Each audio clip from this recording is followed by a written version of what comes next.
And this is a published statistic, right? A recruiter would spend about 6 seconds scanning your resume before he decides to keep on reading or to dump it in the trash. Welcome to Clicks and Bricks Podcast. We talk about the entrepreneur mindset. If you get one shot at this, what kind of shot are you going to take? If we forget who we are, they're going to forget who you are. And you've got an adversity story that's out of this world. Everything from that Main Street brick and mortar to that billion-dollar manufacturer. Hi, Cheri. How are you doing today? I'm very good. How are you? Thank you. I'm fantastic. Thank you for joining us. Super excited to get to know you and a little bit about more what you do and how you got started. Right. Can you tell the audience who you are and where you're from? So I'm from La Mirada, California. And I was originally a marketer. I was in corporate for a long time. I was in sales, trade marketing for large companies, multinational companies. And now I'm a resume writer and a LinkedIn manager. So I co-founded a company called OptiWrite. And OptiWrite helps individuals and teams succeed in job hunting, thought leadership, and online prospecting. So our main goal is to make clients stand out from competition. And there are 2 main divisions. One is for job seekers. So we provide job seekers with hire-worthy ATS-friendly resumes, LinkedIn profiles that rank high on search results, and all the necessary tools a client needs to basically land an interview. And then the next division is OptiWrite for business. So here we help business owners, entrepreneurs, CEOs, and teams establish credibility online, build following, gain crucial business connections, and connect with clients. That's it. All right. That's a lot of work, right? Making sure that your online profile is robust and accurate and up to date across all the different platforms, right? Yeah, and not spammy. And not spammy. Yes, spammy. It's a fine line not to be spammy on your profiles, right? You want to tell people what you do, but you don't want to beat them over the head with it. So right. People are smart, they would sometimes message you and say that you're a bot or a robot, and that's really a big turn off. You don't get clients that way. No, you do not. It's a very fine line you have to walk, especially in sales and marketing, right? Because you're told you have to always be out there really pushing the agenda. There are better ways to do it. And as we evolve in our world, we're finding new ways to do that and be available to people that have problems, and we have their solution. It's a lot easier today than it ever was. So did you start with resume writing, or did you start with LinkedIn building, or did you just have this whole grand idea of all of it together? It was both, actually. I didn't come up with this idea, to be quite honest with you. My co-founder, Liselle, she's the one who trained under really good coaches, global coaches, and she had this vision of establishing a business. So I just came in at the right time. I was, just to give you a backstory, this whole thing started when, and this is a sob story, by the way. Okay, let's hear it. The whole idea of doing something new was when I lost a son. One of my sons actually passed. And when he passed, I was still in corporate, still doing those things that I mentioned earlier. And I was like, it made me really think about what's important. And it made me want to do a change in my life. I realized the most important thing is my family and my faith and things like that. And I took a hard look on how I am spending my time. And I spend my time, 70 to 80% of my time at work. And at work, I'm not really that happy. Right. So I took a long time trying to figure out what I wanted to do. I was running around like a headless chicken, this is not what I want to do, but I don't know what to do. Right. And then finally, but in 2019, things started to line up, but it didn't seem so at first because my husband, he retired from his 10-year job and then went to a better company. And then that company had a restructure, and he was made redundant, and it all happened in 1 year. So we had so he received something, right? And we thought, hey, why don't we go into business, right? But we weren't really business people at the time. So that business failed. And then the pandemic struck in 2020 and everything was closed, right? And all I thought was, I don't want to go back to corporate, because I would go home crying every night. And I didn't want to come back to that. I want to spend time with my family, but I don't know what to do. So my sister told me, hey, why don't you contact Liselle? Liselle is a distant relative. Why don't you contact her? She works at home full time. And so I did. I contacted her, and Liselle said, hey, I'm thinking about opening a company, and I'm going to name it OptiRight. Why don't you join me? And I was like, what? Another business? I just failed the last one. I'm so scared.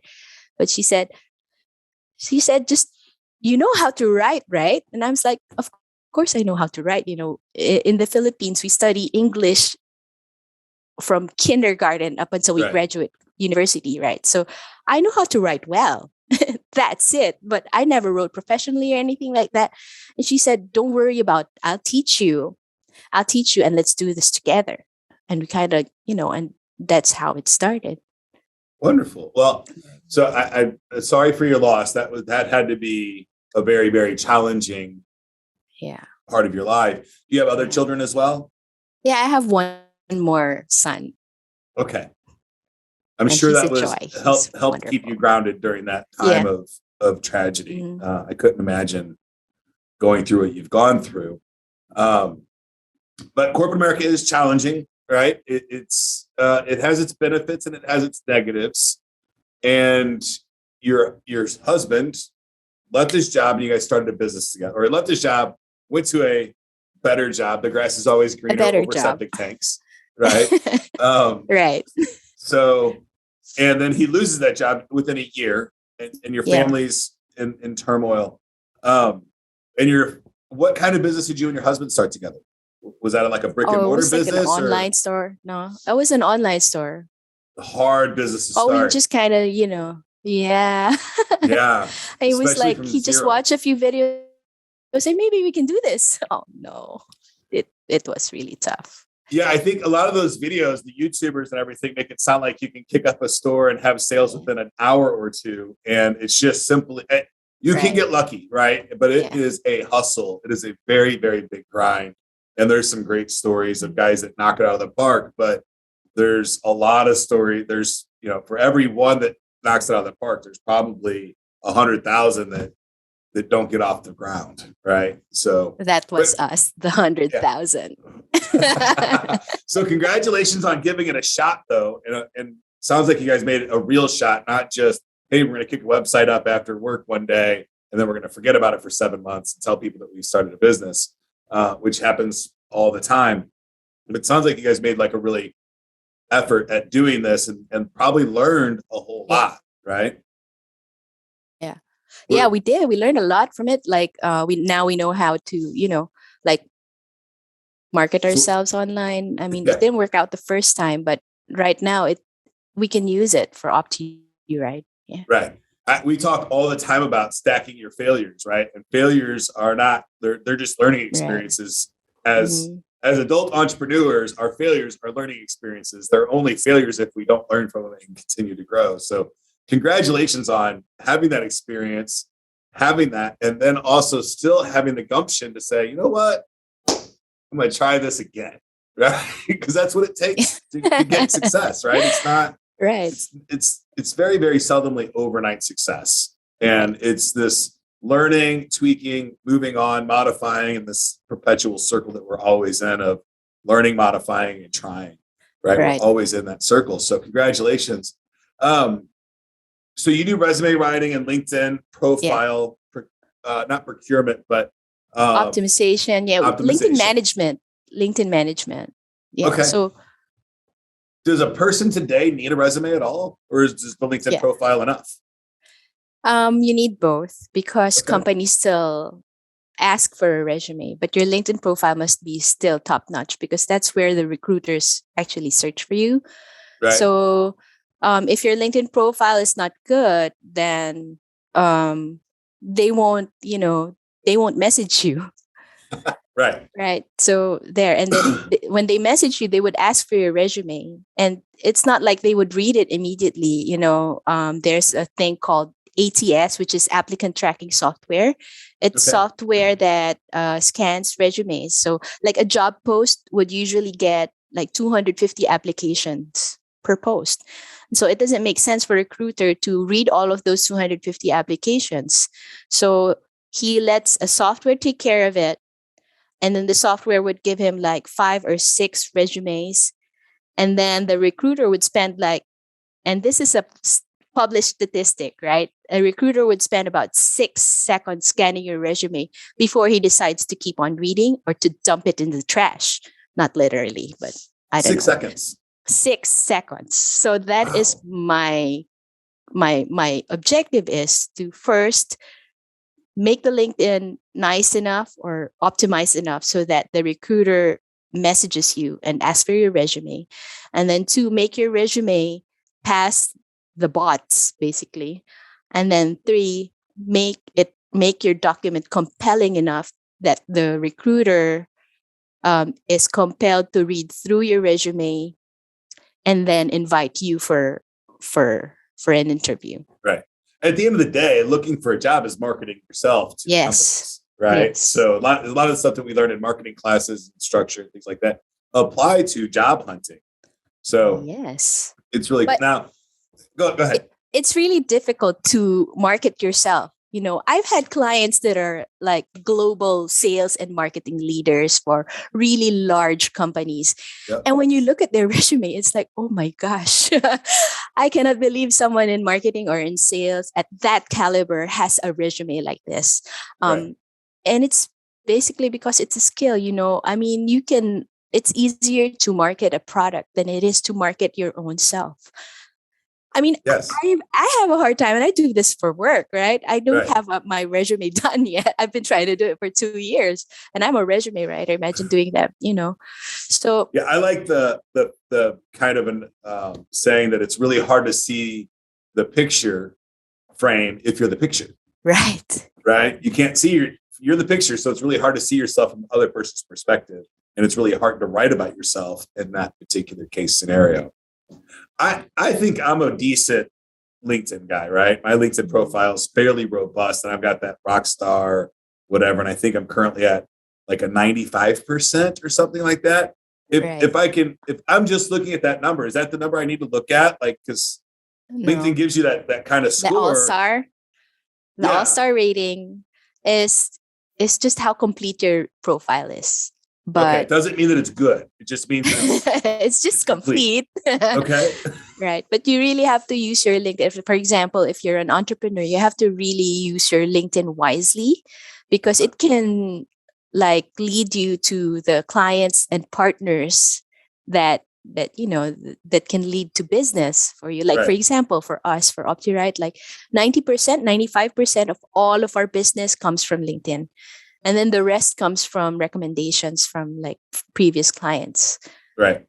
So, well, we found you through LinkedIn, right? Yeah. I mean, our podcast uses LinkedIn.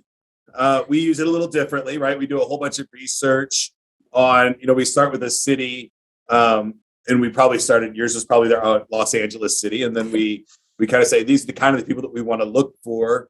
And then we have literally a person going through those. After we pull the lists, we then have somebody go through them and look for contact information for them because when I was using LinkedIn to connect with people, it wasn't nearly as good when I was using their email address, but LinkedIn doesn't give you an email address. So what that requires an additional step of research, which is time consuming and challenging, but I think it's more rewarding long-term instead of getting out after everybody. On LinkedIn, I think a lot of people have LinkedIn accounts and they kind of set it and forget it. Is that what you see? And is that a good is that a bad tactic or good tactic? Or should I only be looking at it when I'm looking for a job or looking for clients? Or is my LinkedIn profile something I should try to keep up to date throughout my life? You should try to keep it up to date. It's your own personal marketing tool, right? If you're job hunting, especially, you need to keep it updated and you have to keep it active because your activity on LinkedIn also helps you rank high. So the first step is to really make your profile top notch, right? Make sure that everything is searchable, everything makes sense to a recruiter. Your headline is the most important thing there because it pops up wherever you are. I mean, whatever you do in the platform, and you have to make sure that your selling points are clearly stated, and then you have to be very active on the platform. And when I say be very active, not post like 5 times a week. It's not Facebook, right? So you just have to post like even just once a week is fine. Comment on people that are key decision makers in your industry or recruiters from companies that you want to get into, and that's it. But if you're if you're using LinkedIn for business, then LinkedIn can be your online store, right? I mean, it's a 24/7 open all the time it's an advertisement, and you have to make sure that your profile sells. And then, of course, you have to also be active. You have to message people that you want to connect with. Make sure you're not spammy. Make sure you don't sell at the first message. You see those people that just, hey, Cheri, I want to sell you a condominium. Like, no, I'm not going to reply to you. So you have to be there. You have to be genuine on the platform. That's my main thing. If you're genuine there, like for me, my goal is really to help people, and I have to sound that I do genuinely care for my clients. I really want to help people, and that that shines through. And if they see that, if you're just out there to help, to add value, people will see, and then people will connect, and people will converse, and that's where it all starts. I talk about this a lot in marketing across the board, and LinkedIn is really, really bad about this.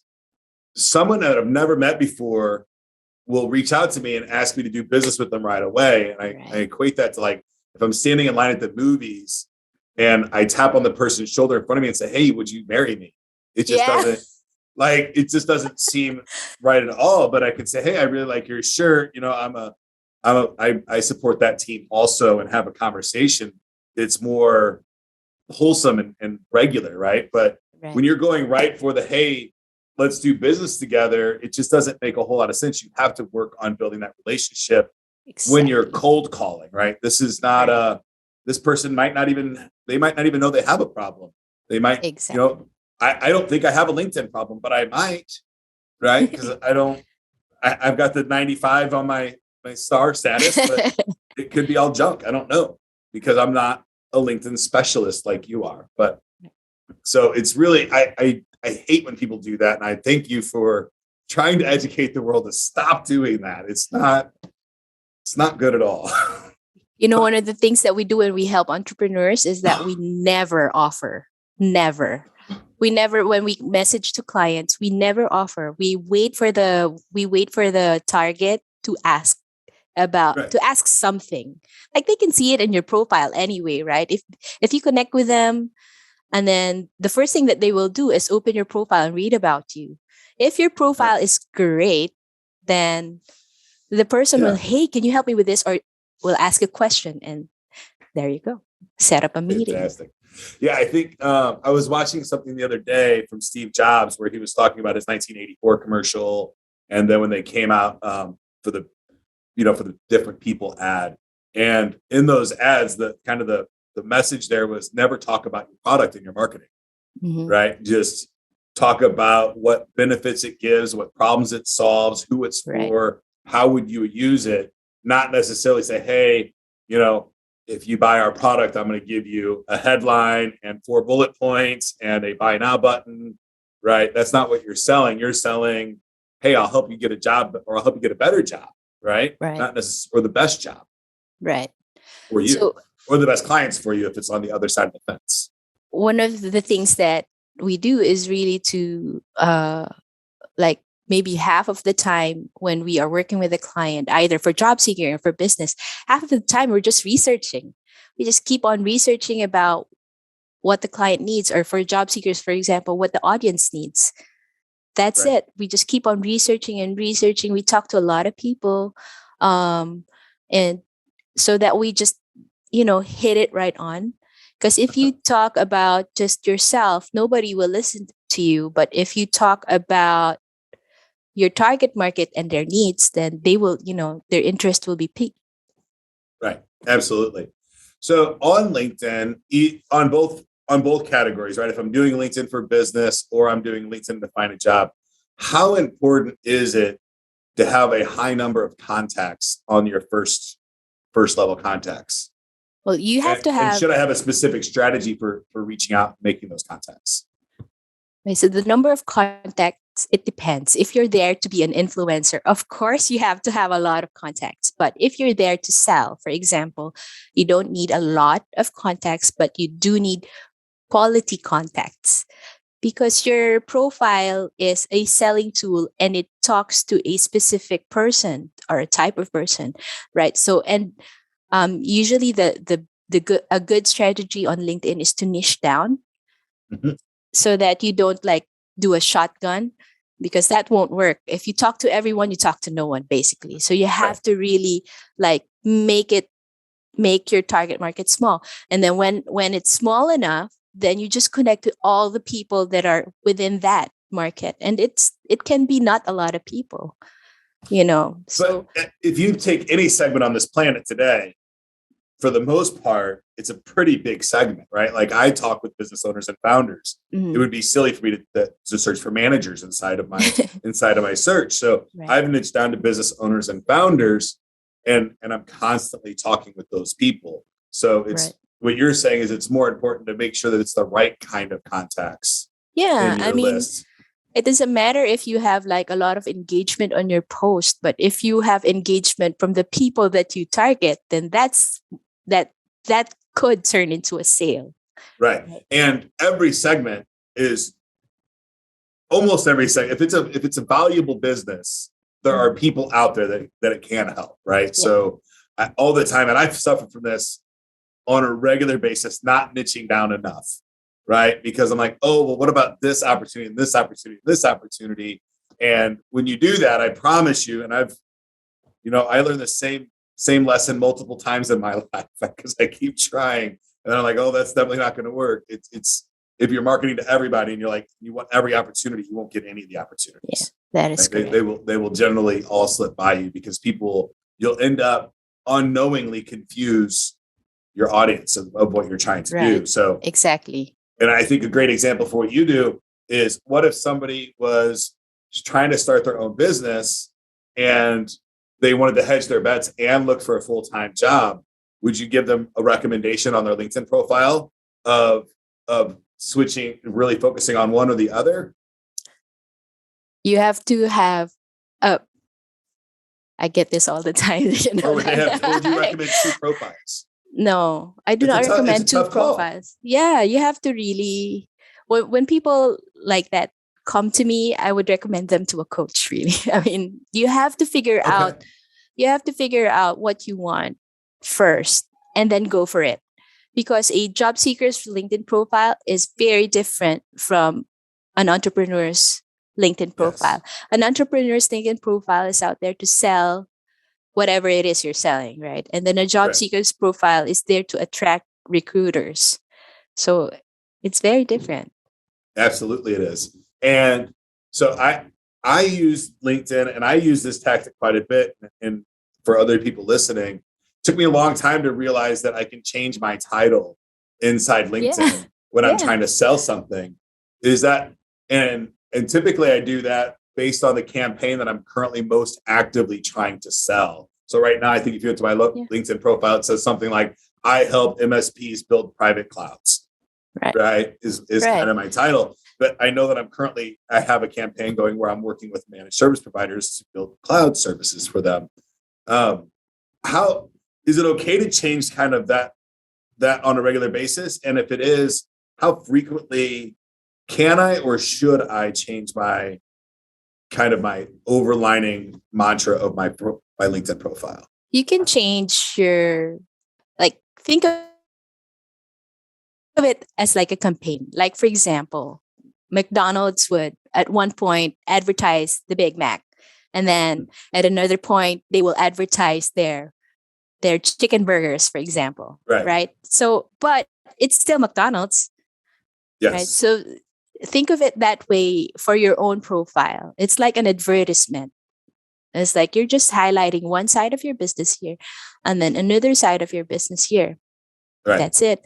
Or you can do something else. Like if you have a partner, like for me, in my case, my partner is Liselle. So her profile will talk about one side of the business consistently. And then my profile would talk about my part of the business consistently, even if in the background we were together, right? I mean, she can do everything that I can do, and then I can do some of the things that she can do, but not all of the things, of course. Yeah. But on an advertising standpoint, both those two profiles are working. All right. And so I'm just going to try to pick your brain to give people as much value as we can give them. Say I've just got a new job. So I've got the job. You hired you. I got my job, and I'm a mid-level sales associate for a company. Mm-hmm. Should I go all in on my LinkedIn profile and brand it to that company as that salesperson, or should I keep it as my own at that point? This is my opinion, right? Yeah. LinkedIn is for you. It's not for your company unless you use it for that. I mean, some people are in sales and they brand their LinkedIn for the company because they use LinkedIn to give sales to that company. Right. So that if that's your objective, then fine, do that. But LinkedIn is yours. It's your marketing tool. Right. As a job seeker, I don't think I would hire an executive salesperson, like a B2B salesperson, unless they probably had 500 to 1,000 contacts in their LinkedIn profile. Yeah. I just don't think I would, because I would immediately assume that they're not great marketers and they don't have a good book of business that they can at least start talking to people right away that's outside of the normal business sales funnel process. Right. But you also have to take a look at all of those contacts if they are valuable contacts. Maybe it's just their family. Oh no, and that's not going to help you at all. Right. Absolutely. So if somebody's out there in the world and they want to, get a better LinkedIn profile or a resume written, how would somebody get in contact with you and your team for you to help them out? Just message us over at LinkedIn. We're almost always there, Okay. And how would they find you on LinkedIn? You just search for my name, Cheri Lynne Venegas, or Maria Liselle Philippi. That's Flippi. She's married to a Dutchman, so that's why her name is like that. And we'll throw the links at the bottom in the profile here, so to help people find you. Is there a website? Yeah, it's www.opti-right.com. Okay. And if I need it, it's just like, is it super expensive to get my LinkedIn profile updated and have a conversation? Or is it a consult that we do first? You tell us how's that process work if we were to start doing business together? So for entrepreneurs, you get on a call with Liselle, and she will kind of get what you need, and then she will present something to you, and then after that it's decision time, right? Okay. For job seekers, you can just message me over at LinkedIn, and then I will give you a free audit. I will study your document for you. I will study your LinkedIn profile, and then I will provide you with an audit that will give you an idea of what needs to be improved, and it will also help you to decide if you need my help or not. Okay. And that's it.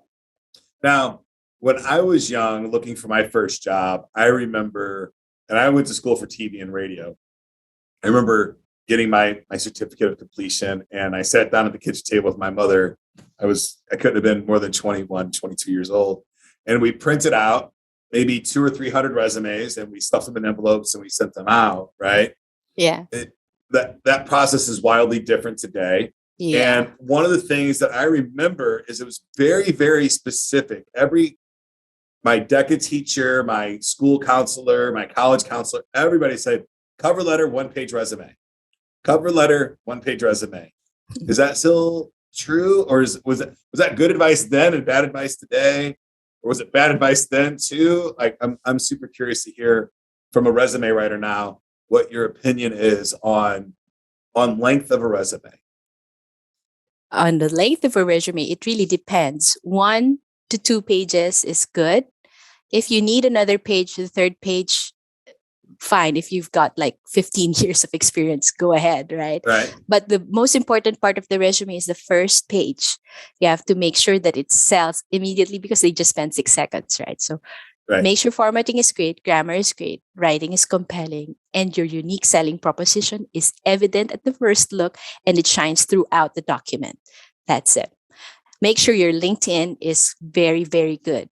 Now, the cover letter is a great there's a great debate about the cover letter. People would say it's not needed anymore. People would say, okay, well, you know what? Just go ahead and write one because there are still some companies that 25% of recruiters still want a cover letter. And Okay.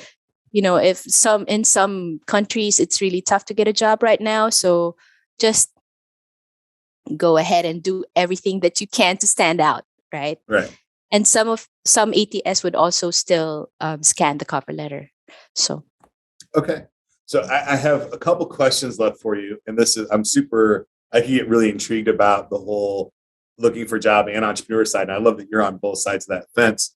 Now, on the entrepreneur side or the business sales side, we really try to focus on a niche and, our value proposition and what that one secret thing is that we do. I understand that very well, but I also understand on the resume side, are employers looking for, and I guess there's multiple kinds of employers here. Are they looking for super skilled people in one kind of area, or do they generally like people that have a more well-rounded skill set? people recruit sorry about that. All right, Oh my no gosh, problem. English is not my first language. Well, So you're I have doing to kind phenomenal. of translate things in my head. All right, so companies, it really depends, right? If you're going for like an engineer type of job, then of course you need to have like certain skills, but you still have to make sure that your transferable skills are there, your soft skills are there. There's a lot of new types of jobs right now, like things like LinkedIn manager or social media Right. manager, like 10 years ago, they did not exist. No. And so like people had Podcast host, like that's right. an example. Exactly. Resume writer, right? These Yes. things did not exist before. And so more and more companies are looking for people that can deliver results wherever they're placed. And it's up to Right. you to really make sure that that is shown on your resume. Absolutely. Yeah. All right. And then you had made the statement that in some countries it's really hard to get work today. Yeah. But in America, for the first time in my life, it's the employees market, right? Before COVID, it was the bosses, sitting in an ivory tower going through the resumes, kind of saying, "Oh, I know not this person, and making those decisions."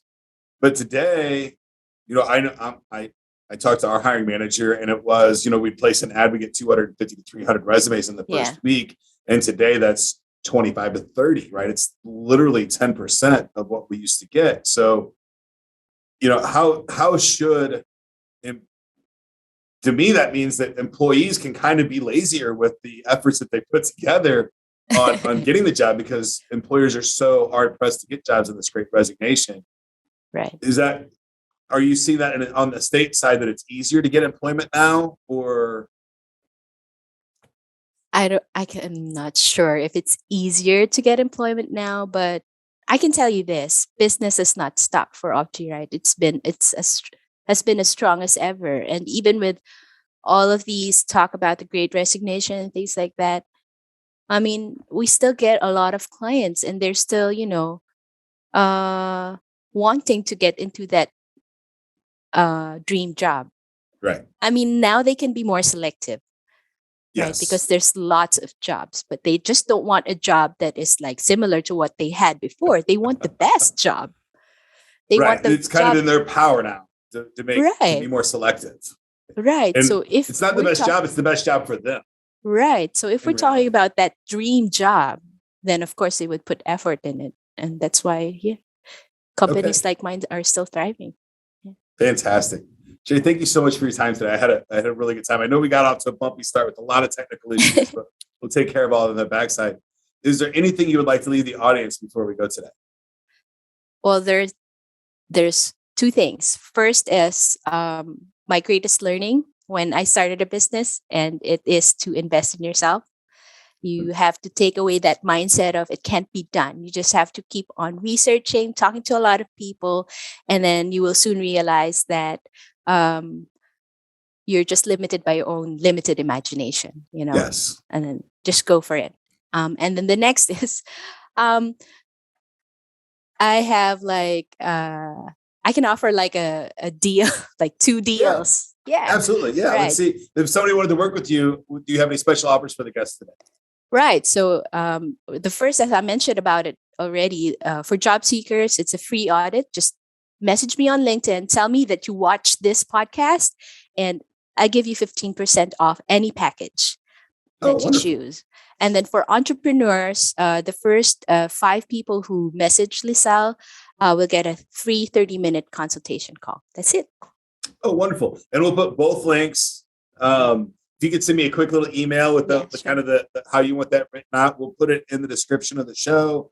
And that way, if you are looking for a job or you want to just up your LinkedIn game because you're an executive or an entrepreneur, this is a great solution for you. Thank you very much. Fantastic. Thank you so much for your time today. I appreciate it. Thank you, Ken. That's it for today's show, folks. If you'd like to join my text line community, the number is 314-370-2871. All you have to do to join that text line is send me any question about business or technology. I'll do all the research, and I'll give you an absolutely free, totally unbiased answer. Get to work.